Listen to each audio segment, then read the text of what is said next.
सभी भक्तों को जय बाबा की। एक बार फिर मैं आप सभी भक्तों के समक्ष उपस्थित हुआ हूँ भक्ति सागर पंचद्वार बराड़ा धाम चैनल के माध्यम से। मुझे पता है कि बहुत सारे ऐसे लोग हैं जो सच्चे और अच्छे इंसान हैं और उस प्रकार के लोग मेरी वीडियो का इंतज़ार करते हैं। उस प्रकार के लोग मेरी वीडियो का महत्व भी समझते हैं। उस प्रकार के लोग इस वीडियो में से कुछ ना कुछ अपने जीवन में धारण भी करते हैं। जिनके समझ में आएगा मेरी वीडियो वही लोग मेरी वीडियो देखते हैं, जिनके समझ में नहीं आता है वह लोग वीडियो ही आगे बढ़ा देते हैं। मतलब अपने जीवन में से आगे बढ़ा देते हैं कि मुझे इस वीडियो की आवश्यकता नहीं है, मैं इस वीडियो के माध्यम से अपना जीवन नहीं व्यतीत करूँगा और ना ही इनकी बातों को समझूंगा, ना ही इनकी बातों को मानूंगा, ना ही मैं सच को सच मानूंगा। मैं झूठी दुनिया में रहता हूँ और झूठ पर ही विश्वास करूँगा, झूठी दुनिया में ही रहूँगा। तो जो अधर्मी है, जो अहंकारी है, जिसको अपने ज्ञान के ऊपर अहंकार है, वह इंसान मेरी बातों को असत्य समझता है। तो आप सत्य समझो या असत्य समझो, मुझे इससे मतलब नहीं है। मैं तो सिर्फ यह जानता हूँ कि पृथ्वी पर जो करने आया हूँ मैं वही करूँगा। मुझे आप लोगों से भी मतलब नहीं है कि आप लोग क्या करोगे क्या नहीं करोगे। मुझे सिर्फ अपने आप से मतलब है और मैं यह जानता हूँ कि मुझे क्या करना है, इसलिए मैं वही कर रहा हूँ जो मुझे करना है। सच को आप लोगों के सामने रख रहा हूँ और सच को आप लोगों के सामने रखकर वह स्वरूप वह आकार आप लोगों को दिखा रहा हूँ कि मैं यह कर रहा हूँ। क्या कर रहा हूँ, वही बात आ गई ना। आप लोगों को पता नहीं है कि मैं क्या कर रहा हूँ। आज वही आप लोगों को बता रहा हूँ कि मैं क्या कर रहा हूँ। मैं युग परिवर्तन कर रहा हूँ। युग परिवर्तन, युग परिवर्तन कोई छोटी मोटी बात नहीं है, यह बहुत ही बड़ी बात है। वह इसलिए कि युग परिवर्तन कौन करता है, वह शिव करते हैं, शक्ति के माध्यम से करते हैं। मतलब शिव और शक्ति स्वयं करते हैं युग परिवर्तन। जब युग बदलता है ना तो डायरेक्ट वही करते हैं।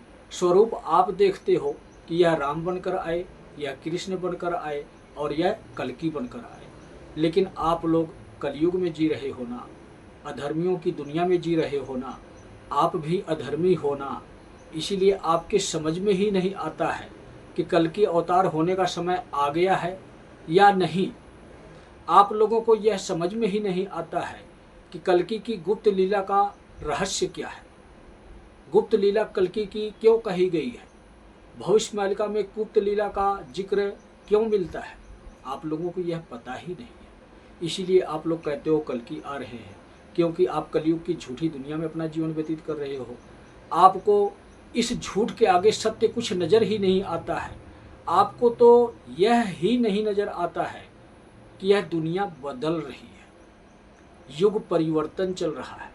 और युग परिवर्तन में अगर हम सत्य के साथ खड़े नहीं होंगे तो हम धराशायी हो जाएंगे।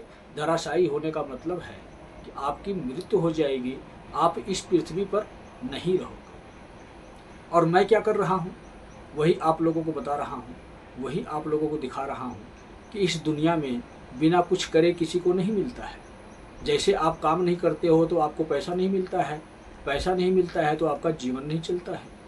तो उसी प्रकार से मुझे भी तो कुछ ना कुछ करना पड़ेगा। धरती पे धर्म की स्थापना कैसे होगी, अधर्म को धरती से कैसे मिटाया जाएगा। कुछ ना कुछ तो करना होगा।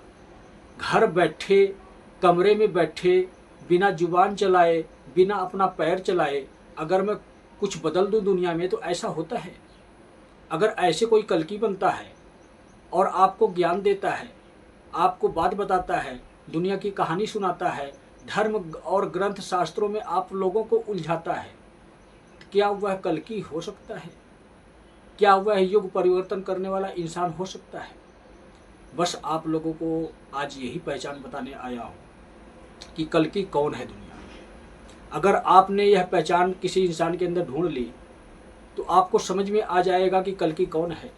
मुंह से कल्कि कोई भी कहता रहे, जब काम करके आप पैसा कमाते हो और अपने जीवन को चलाते हो, जीवन के साथ साथ अपने इस शरीर को, इस पेट को भी चलाते हो, तो बिना काम करे कोई भी कल्कि नहीं बन सकता।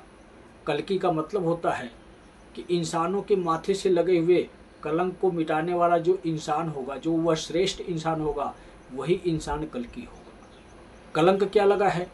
कलंक ये लगा है कि आप लोग जाति धर्म समुदाय और अनेकों संस्थाओं में बटे हुए हो। आप कहते हो कि मैं हिंदू हूँ, आप कहते हो कि मैं मुसलमान हूँ, आप कहते हो कि मैं सिख हूँ, आप कहते हो कि मैं ईसाई हूँ, आप कहते हो कि मैं जैन हूँ, आप कहते हो कि मैं बौद्ध हूँ। आप अनेकों संस्थाओं के नाम से अपने आप को जानते हो, लेकिन आप अपने आप को नहीं जानते हो कि आप कौन हो। वही आपकी पहचान बताने आया हूँ कि आप कौन हो। मतलब यह है कि आप लोगों को समझाने आया हूँ कि सिर्फ आप एक इंसान हो। आपकी पहचान आपके कर्मों से होगी, तो कल्कि की पहचान घर बैठे कैसे हो जाएगी? कल्कि वही इंसान होगा जो सभी जाति धर्म और समुदाय को एक कर देगा, सबको एक रास्ते पर चला देगा, इस कलयुग की दुनिया को मिटा देगा। भेदभाव जाति पाति का, भेदभाव धर्म का, भेदभाव समुदाय का, सब कुछ मिटाकर सबको इंसान बना देगा, असली इंसान बना देगा। वही इंसान कल्कि कहलाएगा। तो मैं वही करने जा रहा हूँ, वही आप लोगों को दिखा रहा हूँ कि शिव ने दुनिया बनाई है, सबका मालिक शिव है। चाहे अल्लाह कहो, चाहे वाहे गुरु कहो, चाहे यीशु मसीह कहो, चाहे अन्य किसी भी नाम से आप जानो उसको, इससे मतलब नहीं है। भगवान एक है तो इंसान भी एक है। जो एक है वही नेक है, समझे। अर्धनारेश्वर स्वरूप इसीलिए आप लोगों को सामने उपस्थित है, इसीलिए कि शिव कहते हैं कि शक्ति मेरे अंदर है तो मैं एक हूँ, शक्ति मुझसे जुदा है तो मैं दो हूँ। आज वही प्रक्रिया चल रही है। शिव शक्ति से जुदा हैं, उस शक्ति के तलाश में वही शिव नर स्वरूप में पृथ्वी पर आते हैं और स्त्री और पुरुष को एक करवाते हैं। मतलब आपका विवाह होता है, आप स्त्री और पुरुष एक होते हो, एक ऊर्जा से कनेक्ट होते हो, उस शिव से कनेक्ट होते हो, उस शक्ति से कनेक्ट होते हो और अपने आप को जान पाते हो, अपने आप को पहचान पाते हो। यही सत्य है। आपको बोध हो जाता है कि क्या अच्छा करना चाहिए, क्या बुरा करना चाहिए। आपको दूसरे से ज्ञान लेने की जरूरत नहीं है, अपने आप से ज्ञान लेने की जरूरत है। और अपने आप से ज्ञान लेने के लिए आध्यात्म का सहारा लेना पड़ता है, मतलब स्वयं का अध्ययन करना पड़ता है। अगर आपने अपने आप का अध्ययन नहीं किया, अपने आप बारे में नहीं जाना कि आपने क्या अच्छा किया, क्या बुरा किया है, और अब जन्म आपका हुआ था, आगे आपको क्या करना है, तो कैसे आप अच्छा समझोगे, कैसे आप बुरा समझोगे। स्कूल की पढ़ाइयों में फंसे रहो, किताबी ज्ञान में फंसे रहो, स्वयं को जानो नहीं और दूसरे से समाधान मांगो, रास्ता मांगो कि मेरा जीवन कैसे सफल होगा। दूसरा तो व्यवसाय खोलकर बैठा है, अधर्म के नाम पर धर्म का व्यवसाय खोलकर बैठा है, देवी देवताओं के नाम पर धंधा करके बैठा हुआ है, आप लोगों को लूट कर खा रहा है। आप लूटने के लिए तैयार हो, क्यों? अज्ञानता है आपके पास, आप जानते ही नहीं हो कि जो कुछ भी हूँ मैं ही हूँ और कोई दुनिया में नहीं है। वैसे वो यही समझाता है, यही बताता है कि पहले कर्म करना सीखो, अच्छे कर्म करना सीखो, सत्कर्म करना सीखो, इसके बाद दूसरे को रास्ता बताओ। लेकिन कलयुग में किसी को अपने बारे में पता नहीं है और दुनिया को रास्ता दिखाने चलते हैं, धर्मगुरु कहलाते हैं, जगत गुरु कहलाते हैं, अनेकों पद पर बैठे हुए हैं। यह कलयुग की दुनिया है। कलयुग की दुनिया में कल्कि कलयुग के नियम को नहीं अपनाएंगे, वह नया रास्ता दिखाएंगे, सबको एक रास्ते पर चलाएंगे, वही कल्कि कहलाएंगे। और वही कल्कि तो आज के समय में पृथ्वी पर क्या करने जा रहे हैं? एक प्रमाण पेश करने जा रहे हैं, 11 अगस्त को पेश करने जा रहे हैं, दुनिया को दिखाने जा रहे हैं कि यही शिव थे जो राम बनकर आए थे और शरीर रूप में असली शिव की पूजा किए थे। आज वही शिव हैं जो कल्कि बनकर आए हैं और शिव की असली पूजा करवाने जा रहे हैं, पूरी दुनिया वालों से करवाने जा रहे हैं कि शिव की छत्र छाया में रहो। उस समय पर अधर्म को परास्त करने के लिए श्री राम जी ने शिव की पूजा की, अर्चना की विनती किया, निवेदन किया और इस युद्ध में विजय को प्राप्त किया। कैसे? शिव के आशीर्वाद से। शिव में से ही राम आए हैं, तो वैसे ही कल्कि भी शिव में से ही आए हैं। वह भी शिव की पूजा शुरू करने जा रहे हैं और दुनिया वालों को रास्ता दिखाने जा रहे हैं, प्रकाश की तरफ लेके जा रहे हैं कि भटकना छोड़ो, जाति पात में अब सही रास्ते पर आ जाओ। 11 तारीख को मैं जा रहा हूँ रण के क्षेत्र में युद्ध लड़ने के लिए अधर्मियों के साथ। कौन? अधर्मी इंसान जो इस पृथ्वी पर है, जो मेरी बातों को असत्य समझते हैं, उन इंसानों के साथ युद्ध लड़ना कोई आसान कार्य नहीं है, बहुत कठिन कार्य है।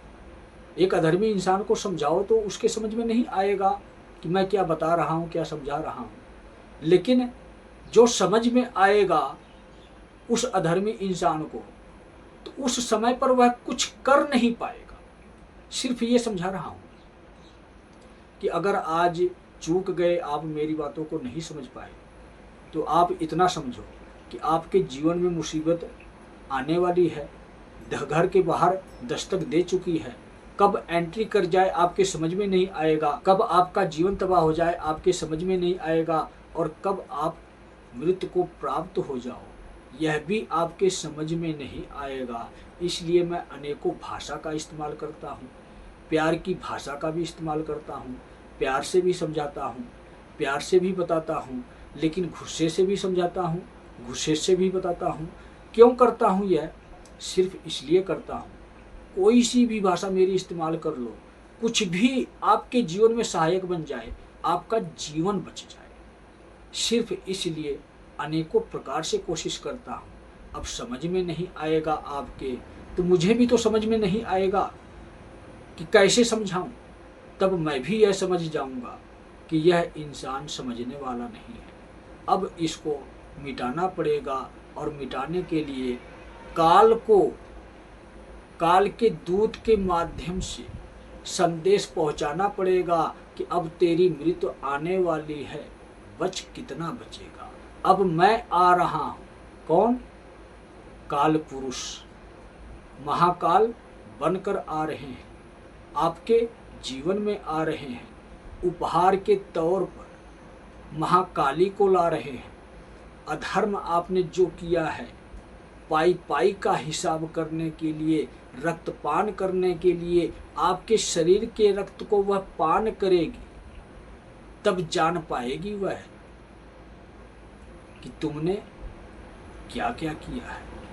कितना बड़ा हिसाब होगा आप लोगों के समझ में नहीं आ रहा है। मेरी बातें बुरी आपको लगती है, 1 रुपये क्या मांग लिया शिवलिंग के नाम पर, तो आप समझते हो कि मैं आपको लूट रहा हूँ, और अब तक लूटते आए हो आप।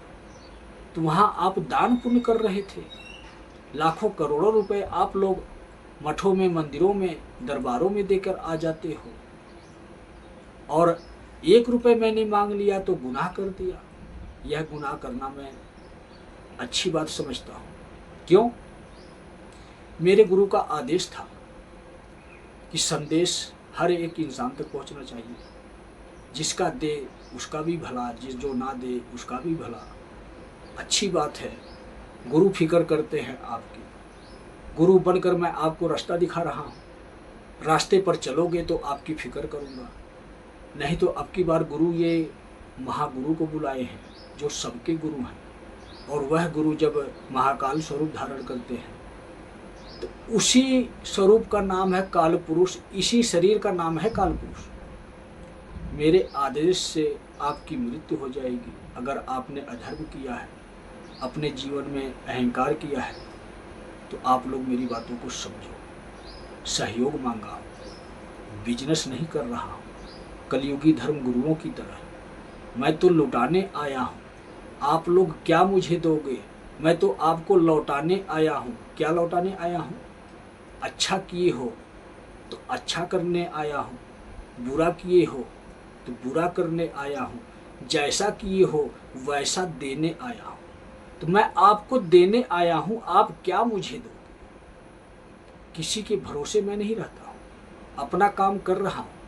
शिवलिंग की स्थापना हो रही है, शिव पृथ्वी पर विराजमान हो रहे हैं और भक्तों को बचाऊंगा।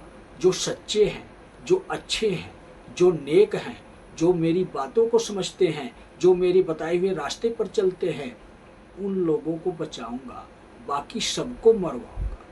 यही करने आया हूँ। सच बता दिया मैं। इच्छा आपकी है, दो ना दो, आप जानो क्या करो।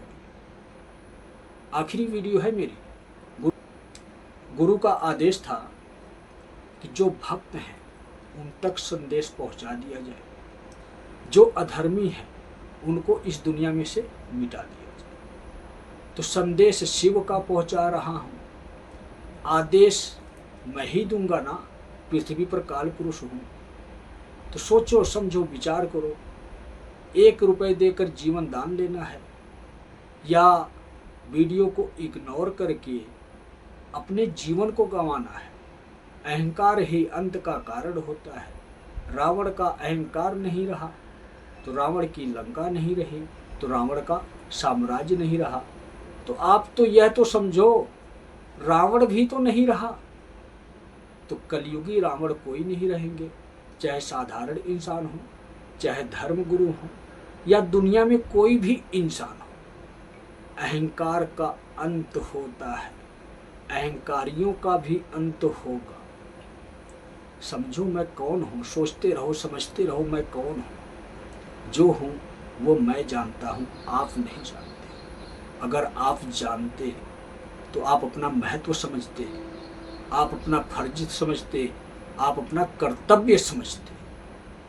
समझे आप लोग। मेरी बातें बुरी लगे या अच्छी लगे, कहावत है सच कड़वा होता है, सच किसी को हजम नहीं होता। जैसे शरीर को स्वस्थ करने के लिए दवाई हजम नहीं होती, दवाई भी कड़वी होती है, वैसे ही ये सत्य है, आसानी से नहीं हजम होगा। देखते हैं किसको हजम होता है, किसको नहीं हजम होता है।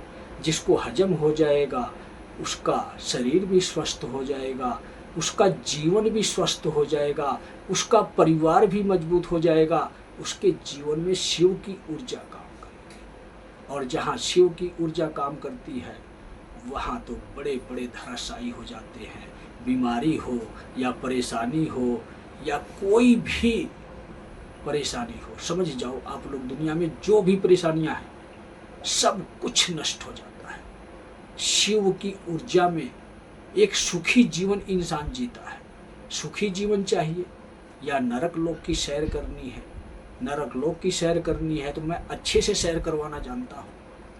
क्यों जानते हो? शिव ही महाकाल है, शिव ही शांति के प्रतीक है, शिव ही सुख समृद्धि देते हैं, लेकिन शिव ही अशांति के प्रतीक है। शिव ही नरक लोक की सैर करवाते हैं। सैर करोगे या ऐश करोगे, फैसला आपका है। मैं तो चलता हूँ अपनी दुनिया में। तो सभी भक्तों को जय बाबा की।